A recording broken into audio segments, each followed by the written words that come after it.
नमस्कार शेतकरी बंधूंनो, मी डॉक्टर बी डी जडे, senior scientist Jain irrigation system limited जळगावच्या वतीने आपल्या सर्वांचं स्वागत करतो। आपण इथे बघतोय 16-1 डबलिंग द फार्मर सीड। इथे हा कन्सेप्ट असा आहे की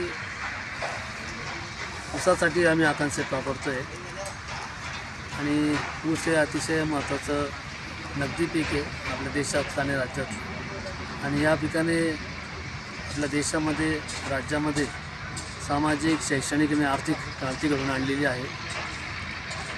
देशामध्ये ऊस पिकाचं जवळपास 58 लाख हेक्टर क्षेत्र ऊसाचं आहे आणि ऊसाची उत्पादन जवळपास 80 टन पर हेक्टरची आहे। जवळपास ती 34 टन पर हेक्टरची एकरी उत्पादन आपल्याला मिळतं। साधारणतः राज्यामध्ये ऊसाचं उत्पादन क्षेत्र जे आहे साधारणतः 12.5 लाख हेक्टर क्षेत्र ऊसाचं क्षेत्र आहे आणि जवळपास 85 टन पर हेक्टरचं उत्पादन आपल्या राज्यामध्ये साधारणपणे 35-36 टन एकरी आपलं उत्पादन आहे। आणि बरीचशी ऊसाची शेती आपल्या देशात आणि राज्यामध्ये ही पारंपरिक पद्धतीने केली जाते, म्हणजे ती पाटपाणी पद्धतीने मोकाट सिंचन पद्धतीवरती केली जाते। शेतकऱ्याच्या मनामध्ये गैरसमज आहे की ऊस हे अतिशय त्याला पाणी जास्त लागतं, म्हणून त्याला पाणी जास्त देत होतं शेतकरी। त्यालाच वाटतं की वॉटर लविंग क्रॉप आहे, म्हणून ऊसाची बेण्याची लागवड झाल्यापासून तर ऊस तोडणीपर्यंत सरीतुडंब भरून पाणी शेतकरी देत असं। तर खूप जास्त पाणी वापरलं आणि खूप जास्त खतं घातली तरी ऊसाचं उत्पादन जास्त येत नाही आणि उत्पादन जास्त मिळत नसल्यामुळे हे पीक आर्थिकदृष्ट्या फायदेशीर होतं। त्यामुळे ऊसाच्या पिकापासून आपल्याला आर्थिक नफा जास्त मिळायचा असेल तर आपल्याला पहिलेही याची ऊस पीक समजून घेतलं पाहिजे आणि ऊसाच्या लागवडीच्या संदर्भामध्ये त्याची मानसिकता पण बदलली पाहिजे। आता ऊसाचं आपण एकरी 200 टन आपण उत्पादन घेऊ शकतो, ही नवीन संकल्पना आपण गेल्या 5-6 वर्ष आपण शेतकऱ्यांना सांगतो। तर ऊसाचं उत्पादन मिळण्यासाठी पहिले ऊसाची ओळख असणं गरजेचं आहे। आम्हाला तर पहिलं गैरसमज दूर काढला पाहिजे की सुगत is water loving crop, it is not a water loving crop, it is a sunlight loving crop. वनस्पतीशास्त्रामध्ये याची गणना जी आहे ती C4 प्लांट आहे। C4 प्लांटचे वैशिष्ट्य आहे की इतर सर्व पिकांपेक्षा सूर्यप्रकाशाचा अतिशय कार्यक्षमपणे वापर करणारं पीक हे ऊस पीक आहे।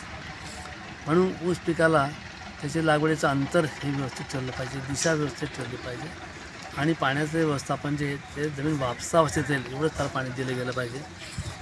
जमिनीमध्ये कायम वापसा अवस्था केवळ आपण स्प्रिंकलर किंवा ठिबक सिंचन पद्धतीमध्येच आपण ठेवू शकतो, कारण या दोन्ही पद्धतीमध्ये पाण्याच्या प्रत्येक थेंबावरती नियंत्रण तुमचं असतं। पाटपाणी पद्धतीत किंवा मोकाट सिंचन पद्धतीमध्ये पाण्याच्या थेंबावरती तुमचं काही नियंत्रण नाही। त्यामुळे त्या पद्धतीमध्ये कधी जमीन जास्त ओली राहते, कधी जमीन कोरडी राहते। म्हणजे हे जे सायक्लिक वेटिंग अँड ड्राईंग जे जमीन सारखी ओली राहणं कोरडी राहणं त्याच्यामुळे पिकाच्या फिजिओलॉजीमध्ये लॉट ऑफ डिस्टर्बन्स येतात, वनस्पतीशास्त्राचे डिस्टर्बन्स येतात आणि त्याच्यामुळे त्याचा उत्पादनावरती विपरीत परिणाम होतो। आपण जी काही जात लावतो आहे, व्हरायटी लावतो आहे, त्याचं जेनेटिक पोटेन्शियल आपल्याला एक्सप्लोअर करायचं असेल तर त्याला लागणाऱ्या गोष्टी ज्या आहेत ह्या अचूकपणे आपण ठिबक सिंचन पद्धती आणि स्प्रिंकलरच्या माध्यमातून आपण उपलब्ध करून देऊ शकतो। म्हणून या कन्सेप्टला आपण 16-1 म्हणतो। 16-1 हे हमखास डबलिंग द फार्मर्स इन्कम आहे। डबलिंग देईल आम्ही म्हणतो की उत्पादन आपल्याला दुप्पट हमखास होणार। त्याच्यामध्ये ऊसाची लागवडीची पद्धत काय असते, साधारणपणे ऊसाची लागवड बेण्या पद्धतीने करतात बरेचसे। तर आमचा तर आग्रह असा आहे की ऊसाची जी संख्या जी ऊसाची उत्पादन ही संख्येवरती अवलंबून असतं। म्हणून ऊसाची संख्या आपल्याला ऊस तोडणीला त्यामुळे साखर गाळप योग्य जे ऊस आहेत, साखर गाळप योग्य म्हणजे आपण म्हणतो मिलेबल केन्स आपल्याला साधारणपणे एका एकरमध्ये आपल्याला 45,000 ऊस आपल्याला मिळाले पाहिजे। तर ते मिळवण्याकरता आपल्याला हमखास जर तेवढे ऊस पाहिजे असतील तर आपण बेण्याची लागवड न करता आपण रोपांची लागवड जर केली तर आपल्याला हमखास तेवढे ऊसाचे आपल्याला संख्या मेंटेन करता येते। नाही तर काय होतं, कधी कधी 3-3 तोळ्याचे बेणे लावतात, 2-2 तोळ्याचे बेणे लावतात आणि ऊस ऊसाच्या 5व्या-6व्या महिन्यापर्यंत जवळपास 2-2.5 लाख रुपये ऊस राहतात। पण तो ऊस तोडणीच्या वेळेला जेव्हा ऊस जातो तेव्हा 30-35 हजार ऊस राहतात। म्हणजे एवढे तुमचे 2 लाख ऊस जे मरतात, ते 2-2.25 लाख ऊस जे मेले, ते नुसते मेले नाही, ते खाऊन पिऊन मेले. ते शेवटी ऊस तर तुमचे तेवढेच राहिले, 30-35 ऊस. ते तसेच मेले नाही, खाऊन पिऊन मेले. म्हणून ऊसाची बेण्याच्या लागवडीपेक्षा रोपांची लागवड केव्हाही फायदेशीर राहणार आहे. आता रोप चांगल्या गुणवत्तेचे रोपं जर मिळाले नाही तर बेणं आपल्याला 8 ते 9 महिन्याचं बेणं असलं पाहिजे. आणि अधिक उत्पन्न देणारी जात जी आहे त्याची आपण बेणं आपण निवडलं पाहिजे. आणि बेण्या लागवडीच्या पूर्वी आपण त्याला बीज प्रक्रिया केली पाहिजे.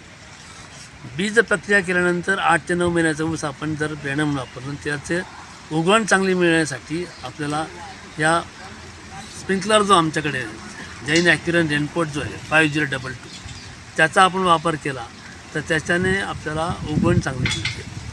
म्हणजे हमखास आपल्याला 15 दिवसामध्ये उगवण आपल्याला मिळून जाते. नाहीतर मग आपल्याला महिन्यापर्यंत ऊसाची उगवण होत राहते, हळूहळू उगवण होत राहते. ह्या जैन ॲक्युरन रेनपोर्ट सिस्टीम जी आहे 5022, त्याच्या माध्यमातून उगवण चांगली होते.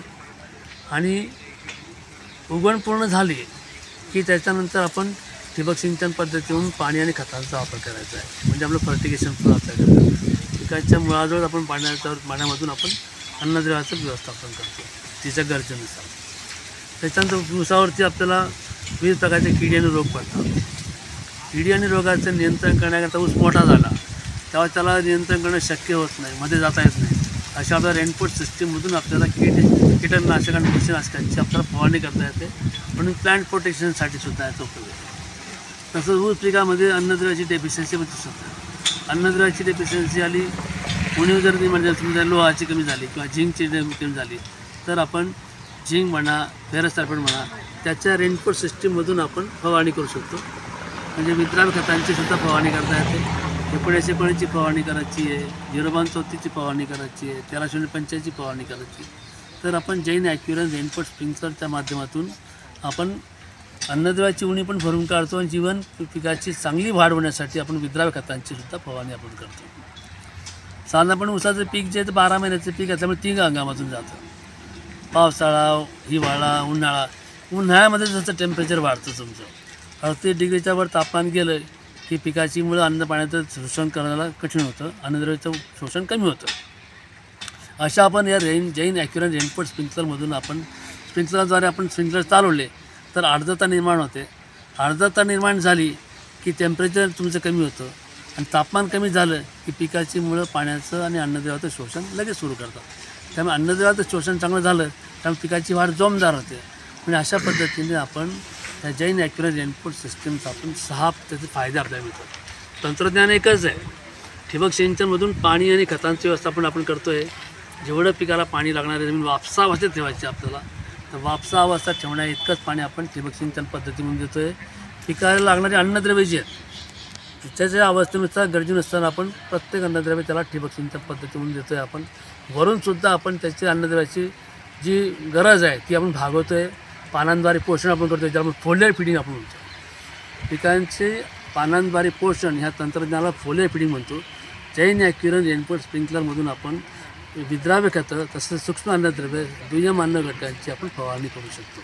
अशा पद्धतीने त्याची वाढ पण चांगली होणार आहे, क्लायमेट पण कंट्रोल होणार आहे. क्लायमेट स्मार्ट टेक्नॉलॉजी आहे.